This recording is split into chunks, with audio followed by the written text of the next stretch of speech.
La la la la la Vachkin 7 and some Irish coffee. I got some coffee, some Baileys because it is a little bit early in the morning. I'm trying to get this video out and made, and not have to wait till the nighttime because I want to go do stuff and other things. And usually what happens is I get a little bit too many beers and someone wants to fight, and then I'll be like, I'll always prioritize fighting with other people rather than making content because I actually like playing the game more than I like talking about it. But people like to listen to me talk about it, and I think that I can advertise this crap and get people to want to play it because I want more people to play Sim. It's more fun to watch people learn and watch people do stuff and things. But speaking of stuff and things, we are back in our prop tier. We're doing some prop gaming because I really enjoy prop gaming. I am first and foremost more interested in the World War II stuff, more interested in dogfighting than I am in like using missiles to run up the scoreboard and be like, oh, cool, I went 26-0 in a game against like the most oblivious F-16 mains that I have ever ran into. Like, yeah, I can do that, but at some point, all that stuff looks the same. And I don't really like advertising that part of the game because it really gets people into the mindset and really leans in the mindset that you need to go buy a $60 premium to grind to the end of a tech tree to get the part that's being advertised. And what gets lost in translation is like the game's fun at other places too. Like you can have other ways of having fun in Sim. And this is probably the best place to have like I would say kind of like legitimate fun because for all intents and purposes, I will say that yes, there are flaws in balancing and props, but they're not really as glaring as like top tier sim is. It's not completely the one sided. Oh, I didn't spawn in the U.S. plane. Y team is going to evaporate because nobody can afford to play it. Like no, props for the most part, every single prop in the game is somewhat viable. There are some that are better than others. There are some that are meta defining, but they're not meta defining, except for like a couple things. Like on 3.3 days, or like whatever day that the Key 61 gets to be the very top of its bracket, where the plane is faster than like the things that it fights and easier to use and a bunch of other things. Like yeah, cool. We can make the argument that the Key 61 is meta defining, but is it though? Coming back to this is comfort food for me. This is way more comfortable. This is way more interesting to me. The fights are, I would say, I don't want to say the word dynamic because like dynamic makes it sound like, oh yeah, the fights change. Like the fights are more like intimate. They're more like right there. It's more in your face, and there's more subtlety to it where you can kind of go into a fight with a Spitfire in something that doesn't turn as well, but because he can't really use the full ability of his plane because he makes a mistake because he wing stalls, you can kind of capitalize on that. So like there is more for me, there's more wargaming the individual fight here than there is in top tier. And top tier is just it's so easy because everyone does the same thing of like they grind directly to top tier, get into sim, and it's the only thing they play. And you're like, okay, cool. This guy just stalled himself out in the first turn. I don't have to like really have to do a lot here. Or, oh, we made a turn and 2.5 seconds later, 16 AMRAMs of God come in and destroy your life. So for me, I come back to props. I also come back to props because it's probably the best value you're going to find in the game. Because what happens with top tiers, yeah, cool. It takes a long time to get to top tier. Once you have one tech tree to top tier, trying to start another one to get to the next plane that you want, that's daunting. It's annoying. I don't like doing it. It's also like why I don't have a lot of tanks. Like I didn't like grinding in tanks, so I just don't do it. So I have had the game for 10 years, and my tanks basically stop at early Korean War. I'm like I'm not gonna grind to top tier tanks. I just don't enjoy it enough to really want to do it. On the other hand, though, because of the way the game is structured for the grind, you can kind of unlock a lot of props fairly quickly. So if I am someone who started out, I'm like, okay, I want to play like the Yak 3 and the Russian tree, and I decide that I want to switch over to the American tree and I don't have anything unlocked. It's really kind of a much smaller time investment than trying to go from like F-16 CDS U-27.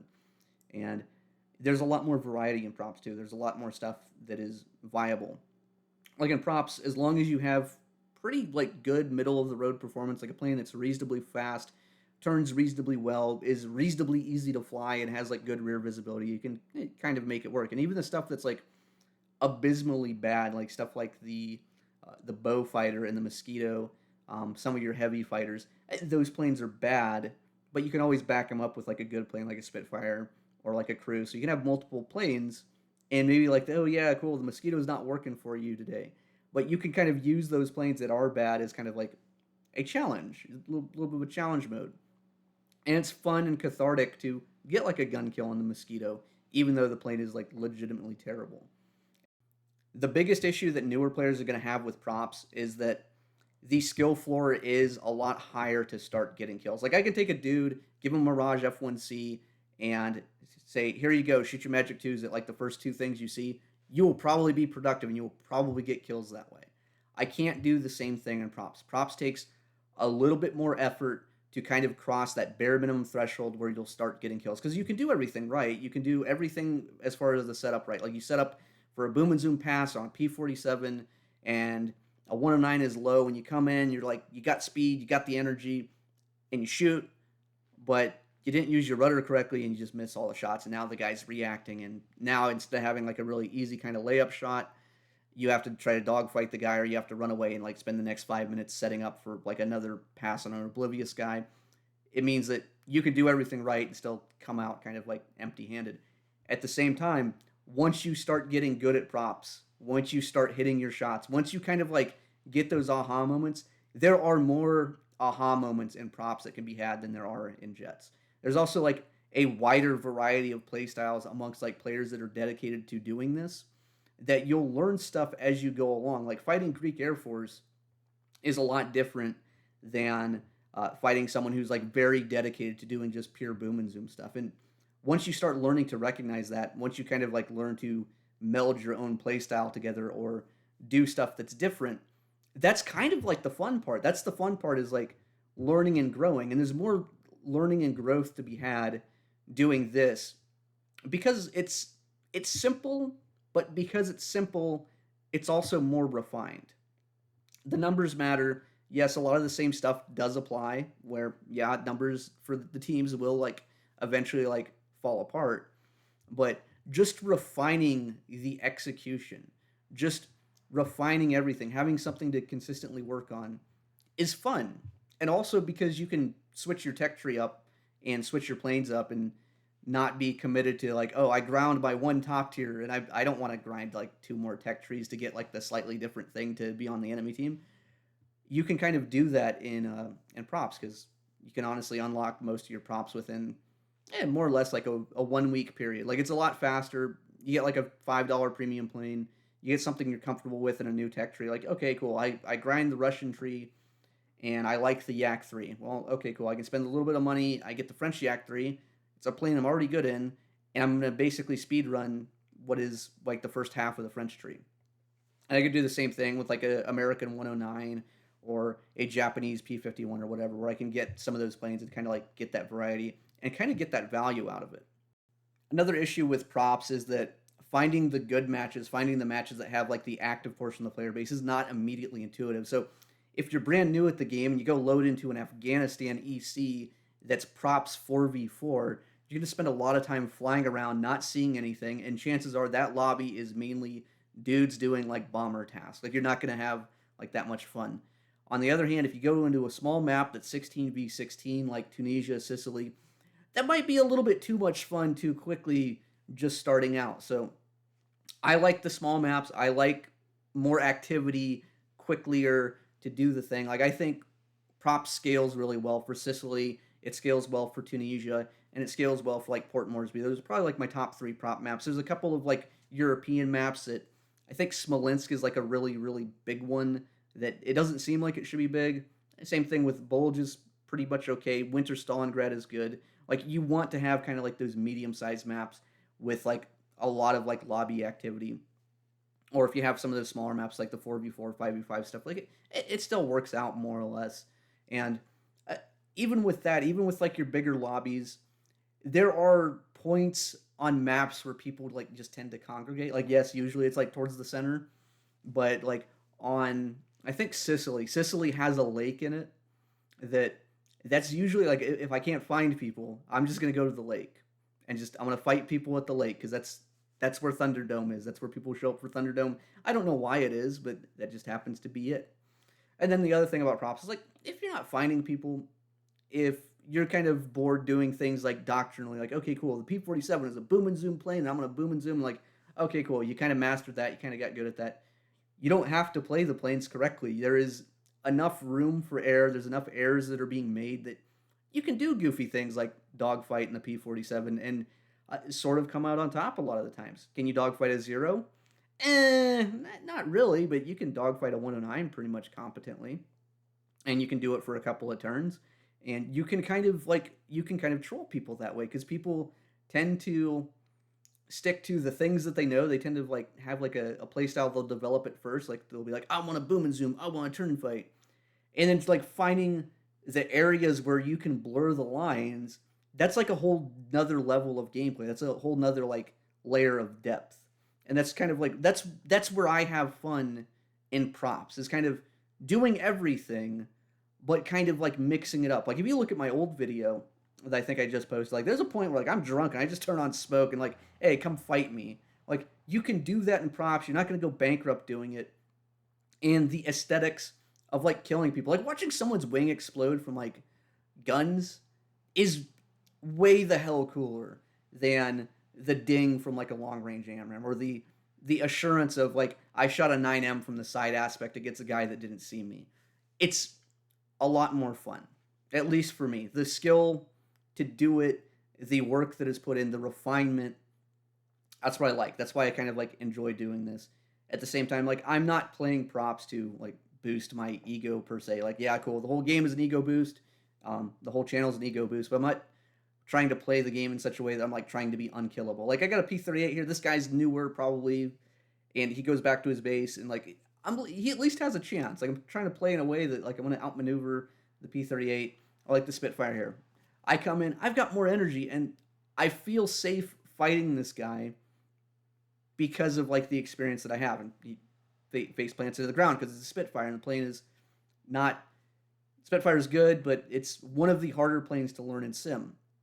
And it's going to be kind of like one of the other obstacles is like some planes in sim are harder to fly well than others. Like typically speaking, Japanese planes probably the easiest to get the maximum performance out of because a lot of them do not have like really noticeable prop torque. They have like really kind of linear, very flat across the board flight models. Like Key 84, brain dead easy. As soon as you get combat flaps out, you can just pull the stick back and then you're good. It's a very good plane to learn on. Like if you're gonna get a premium plane, you want to play prop tier. Yes. Is it overpowered? The Key 84 at 5.0? Yes. Is it probably the fastest way to actually start having like a good gameplay experience without like doing a lot of brain power? Also, yes. Same thing with like 109F4 is probably like a little bit harder than the Key 84. There's more juice to squeeze out of the 109 because it does have some of like the quirks to it. But then you kind of like go up and you got like you really quirky, stupid, dumb flight models, which the F8F I think is one of those really dumb, quirky ones because as soon as the plane crosses over a speed range, the rudder doesn't really like to work. The plane likes to kind of like try to throw itself into the ground. It doesn't weather damage really well. Stuff like that. Things like the P-51, very good plane. Very like in some ways it's easy to fly because like you can just remain fast and boom and zoom things, but the acceleration curve on the stick itself of like how sensitive it is like towards the center means that really kind of like refining your aim with that plane and like being able to do it on demand is a lot more difficult than something like the LA7 or the Key 61 or any of these other planes that have like a much more predictable control curve. One that's a little bit easier for most people to learn. But that's part of the game though, is like learning the control curve, learning how to control the plane. And because like there's enough variety in the way these planes control, it means that there's another layer of depth to it. And it means that doing something like learning how to dogfight well in, say, for instance, like the P-38, where you have like this big kind of goofy plane that is almost as good as a 109, where if you can leverage its advantages, you can do a lot of work in it. It feels really good to just come into like a furball and just fuck shit up. Same thing with like 190s. People look at 190s like, oh, plane can't turn, plane sucks, plane's terrible. Which, yes, it's not very good. It doesn't turn very well. You use the landing flaps on it. You kind of rotate around, and you kind of learn to like maximize the maneuverability like when you have to. When you get kills in that, when you get kills in something that's kind of like abysmal dog shit, it feels pretty fucking cool, which is why I play props. Props are cool. Everything else, jets are cool too. Like you can be like, yeah, jets are cool. But the amount of effort required to do well in props, the learning curve to do it, the depth that you have, the variety, the fact that you're not hemorrhaging money, the fact that you can kind of experience a lot more of the game without sinking a shit ton of time to get to the thing that you've been advertised. That's what makes this fun. That's why I'm going to keep playing it. And this is what I mean right here. I am turn fighting a Spitfire in a Lavochkin. I am using the fact that I have more energy, I have a little bit more experience, I'm lower fuel, and he's still learning his plane. So I can leverage that against him. And in order for me to get the kill, though, I still have to execute the ability of aiming. So like I look over the nose, I shoot the guns, it explodes. Like this is cool as fuck. I like this better than top tier jets. I find this more exciting, more fun, more consistent. It is legitimately probably the best part of the War Thunder Sim experience. And that's the video.